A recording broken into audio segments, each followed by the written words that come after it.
नशा क्या है? अल्लाह अकबर। ये इस्लाम दुश्मन ताकतों की साजिश है। जब अंदलुस की सरजमीन पर तारिक इब्ने जियाद ने इस्लाम का परचम लहराया तो उन लोगों ने उस मुल्क को मुसलमानों से वापस लेना चाहा।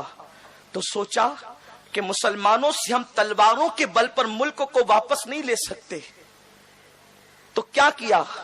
उन्होंने नशे को आम किया उस मुल्क में और मुस्लिम जवानों को नशे का इतना आदी बना दिया कि जब मुसलमान शराब और शबाब में डूब गए तो जिस मुल्क को वो तलवार और ताकत के बल पर वापस नहीं ले सकते थे, उन्होंने सिर्फ मुसलमान जवानों को नशे में गिरफ्तार करके उस मुल्क को वापस लिया।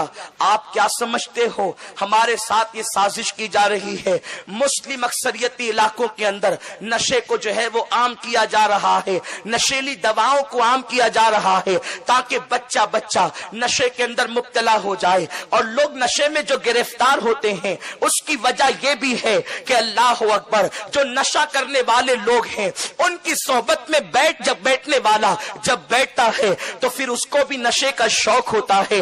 इसलिए वालिदैन की जिम्मेदारी है, आपकी जिम्मेदारी है कि अगर कोई नशा करने वाला मोहल्ले में हो तो हम अपनी औलाद को उसके करीब न बैठने दें, उसकी सोहबत इख्तियार करने न दें। इसलिए कि सोहबत इंसान को बनाती भी है, सोहबत इंसान को बिगाड़ती भी है। नशा करने वाले पहले अपनी जेब से लोगों को नशा करवाते हैं। वो जानते हैं जिस दिन ये नशे का आदी हो गया फिर ये अपनी जेब से हमें नशा करवाएगा। मेरे प्यारे आका सल्लल्लाहु अलैहि वसल्लम के प्यारे दीवानों, अल्लाह अकबर, 12-12, 15-15 साल के बच्चे नशे के अंदर डूब रहे हैं। मेरे प्यारे आका अलैहि सलाम के प्यारे दीवानों, बुरी सोहबत से बचाओ। अगर अपने बच्चों को बुरी सोहबत से बचाकर नेक सोहबत की तरफ लाना चाहते हो तो सुन्नी दावत इस्लामी के करीब करो, आपका बच्चा नेक बनेगा। जानते हैं शेख सादी शिराजी रहमतुल्लाहि ताला अलैह इरशाद फरमाते हैं, एक मर्तबा मैं गुस्ल कर रहा था,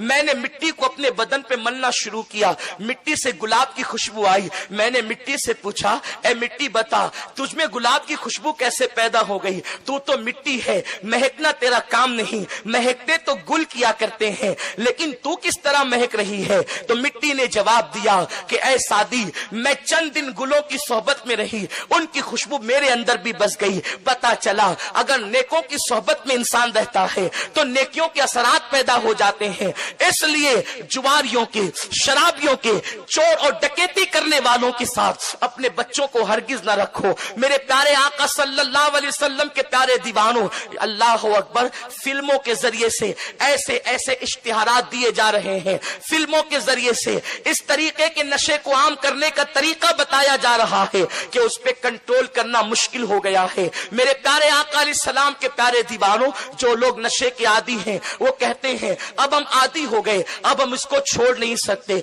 ये बात बिल्कुल गलत है। अगर आप ये सोच करके बैठेंगे कि हम नशा छोड़ नहीं सकते तो आप कभी नहीं छोड़ सकेंगे। बस इख्तिताम पर इतनी बात कहना चाहता हूं, आप मुझे बताएं कि माँ के दूध से लजीज और कौन सी शय हो सकती है? यूं तो तमाम गिजाओं के अंदर दूध सबसे बेहतरीन गिजा है।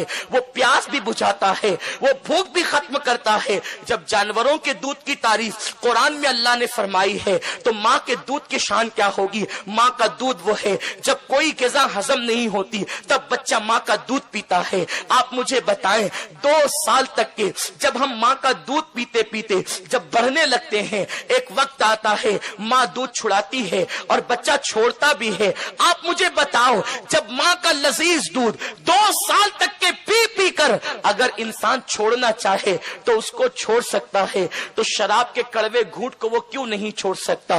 वो कुत्ता गोलियों के कड़वे टेस्ट को क्यों नहीं छोड़ सकता? वो भंग और अफीम को क्यों नहीं छोड़ सकता? बस बात इतनी है, लोगों नहीं दुनिया से मोहब्बत करते, नहीं दुनिया से प्यार